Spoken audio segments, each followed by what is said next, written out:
Hello, welcome back to our talks. And we hope you enjoyed the last episode on human trafficking, a definition.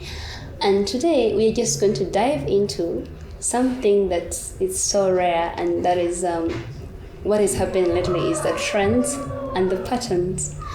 And the trends and patterns, like things that are happening lately that are making human trafficking to go on a rise.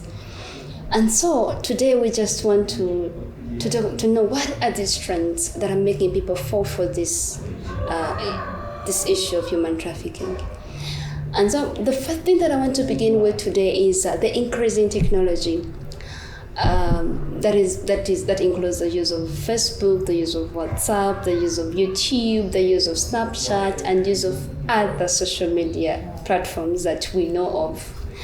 And so someone uses this social media because you can communicate with someone that is far, and there's why we trust people so much when they are on their social media platforms. We trust them because of what they're saying and maybe how they have set up their office. And this happens so much that someone sets an office and designs it well, and you think it's a real office, but something hidden behind is that they have a behind motive.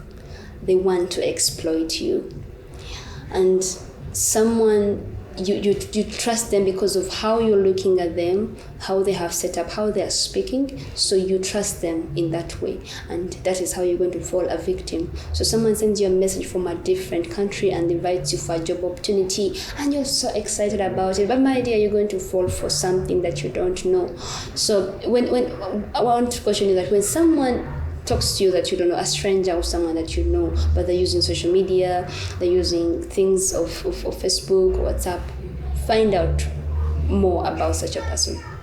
Like, is this true? Is this even a legit page, or is it not a good page? So if a friend is doing a business like that, how long have they been doing? So ask yourself so many questions, and then that's how you're going to get answers. And so another thing is the orphanage. And you're going to be like someone in an orphan you're helping. In an orphanage you're helping, but you're not helping. People set up orphanage, like they place children in institutions, but to get donations for their own benefits. I'm not saying that there are no right orphanages, of course they're there. They work so well, but there are also false orphanages that their intention is to exploit, to get donations on behalf of these children for their own benefits. So you have to look out if you're out there and you want to help and support. Is this the right orphanage? How they support? Do they have any beneficiaries that are there? Are they really orphans or not? So ask such questions so that you don't fall a victim. So they can convince a kid to go to an orphanage, but for them, they're the ones enjoying, the child is not enjoying it. So that's trafficking. So that also another trend is how the street kids. This is so much in African countries. So it's because you find a kid and there's always want so much to help, like to give so much to people who are in need, and this happens in a way that the kids are on the street, and for you, because you want to help so much, you give in the 1,000, the 200 shillings that you have, but then you don't know that you're supporting child trafficking or human trafficking. So someone out there goes out there and they put these kids on the street to make for them money. They're supposed to report this money every day, every week, every month. So they get the children from the villages, from the rural areas, or from the trading centers, but they employ them. But the kids are not enjoying anything, but the person that gets money from them enjoys. So for you think you're helping the kid or you're supporting the child, yet, my dear, you're supporting human trafficking.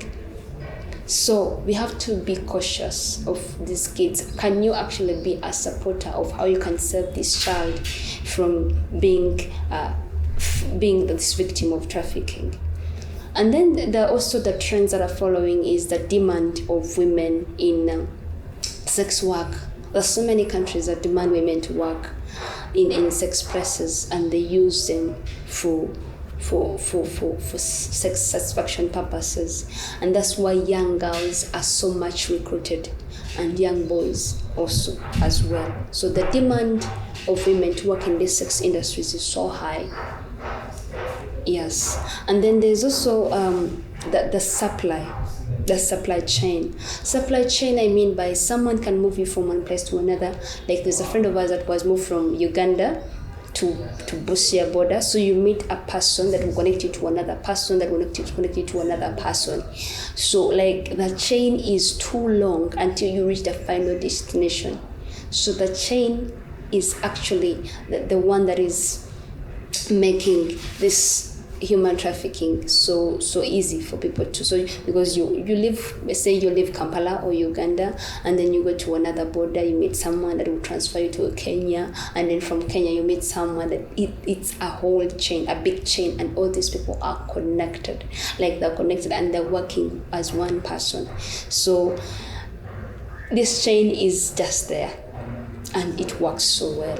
And then there's also another thing of sponsorship. Have you ever wondered, like, there are also sponsorships that are not true, that are false? So someone you've seen, like, if you want a sponsorship, if you want to study in the US, if you want to study in German, then this sponsorship, but there are also right sponsorships, but there are also wrong sponsorships. So for you think you're going to be sponsored, maybe study in a different country, but then hey, someone is going to use you to do their activities, like maybe legal activities, to involve you in legal activities, like we're looking at different exploitation forms. So be careful, ask questions when you see sponsorship opportunities. Are they legit? Are they right? You get. So ask so many questions. These things are happening in Uganda and in different parts of the country, of the world, different parts of the world.